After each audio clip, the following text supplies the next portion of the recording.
সেদিন আবার চেয়ারটাও ভেঙে গেল। হ্যাঁ ফ্রেন্ড, কি বলে কপাল খারাপ। আমার হচ্ছে এই অবস্থা। সকাল 8টায় কারেন্ট গেছে আর কখন আসবে কোনো ঠিক নেই। আর ওই দিন আমার 6th ব্যাচের ডেমনস্ট্রেশনের লুক ছিল, আর সেদিন আমার সবকিছু অ্যারেঞ্জ করা হয়ে গেল। হঠাৎ জানতে পারলাম আজকে নাকি ইলেকট্রিকের কাজ থাকবে, যার জন্য সারা দিন কারেন্ট থাকবে না। এই ওয়েদার, ভাবো তো কি অবস্থা, টেনশন তো হবে। আর আমার অবস্থা দেখো, আমি রেডি হয়ে বসে চরম লেভেলের ঘামছে, আমার তো নিজের সব সিঁদুর গলে গলে পড়ছে, আর এরা সব গরমে অবস্থা খারাপ। তারপর যেহেতু আমার মডেল স্নেহা ছিল সেদিন, ওর একটু সোয়েটটা কমই হয়, তো আমি একটু বরফ রাব করে কাজটা স্টার্ট করছিলাম। আর আমি এখন একটা রিকর্ডের গ্রিপ স্প্রে ইউজ করি। কাজ স্টার্ট করতে না করতেই তারপর হলো ব্লান্ডার। হ্যাঁ, প্রিয়া পুরো চেয়ার ভেঙে পড়ে গেল। ওর তেমন কোনো চোট হয়নি, কিন্তু বাজে ভাবে পড়েছে। আর এখানে দিশা ওটা দেখো অ্যাক্টিং করে দেখাচ্ছে। তারপর একটা চার্জিং ফ্যান আনা হলো, যার জন্য কাজ করে একটু স্বস্তি পেলাম। তারপর আমি একটা জেল বেস ময়শ্চারাইজার ইউজ করলাম, আর এটা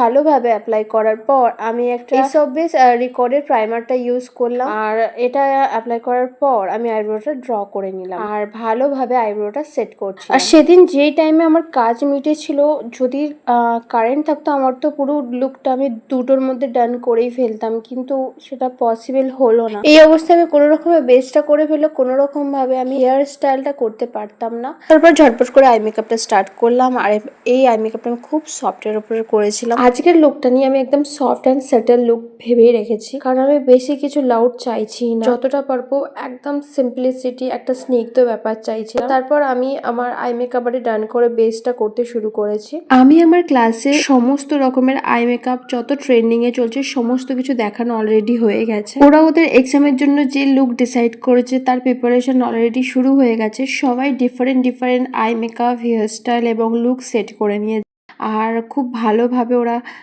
কাজ করছে এবং তোমাদের কাছে ওদের কাজগুলো প্রেজেন্ট করব। আমি স্টুডেন্টদেরকে ক্লাসে এটাই বলে থাকি, ডিফারেন্ট ডিফারেন্ট আই মেকআপ যদি আমরা ক্লায়েন্টের উপরে করতে পারি, বারবার তো মডেল নিয়ে এসে কাজের এক্সপেরিমেন্ট করা পসিবল না। তো আমরা যদি ক্লায়েন্টের উপরে এরকম ভাবে কাজ নিত্য নতুন ভাবে প্রেজেন্ট করি ক্লায়েন্টের উপর, তাহলে আমাদের কাজটা আরো এনহ্যান্স হবে এবং হাত আরো সেট হবে, নলেজও বাড়বে। তো এইখানে আমাকে স্নেহা বলছিল, তো আজকে পুরো লুক ডান হয়ে গেল পুরোপুরি সূর্যের আলোতে, পুরো বাইরে দিনের আলো আসছে, আর এই অবস্থায় এই বেসটা কমপ্লিট করা হয়েছে। কোনো রকম ভাবে লাইট নেই, কোনো কারেন্ট নেই। লাস্ট পর্যন্ত 3:18 কারেন্টটা এলো, আর সেই নিয়ে খুব মজা হচ্ছে যে যা ফাইনালি কারেন্টটা এলো। আর লাইট আসার পর দেখো পেজটা কত সুন্দর লাগছে। তোমরা জানিও কেমন হয়েছিল সেদিনের হেয়ার স্টাইলটা। দেখছিলাম আমি সেদিন কোনো অ্যাডভান্স হেয়ার স্টাইল করিনি, কাজের মধ্যে স্নিগ্ধতা ব্যাপারটা আমি রাখতে চেয়েছিলাম। তারপর এখানে গান চলছিল আর অনু তো নাচ করছিল। যাই হোক, সবাই খুব মজা করে কাজটা করেছি,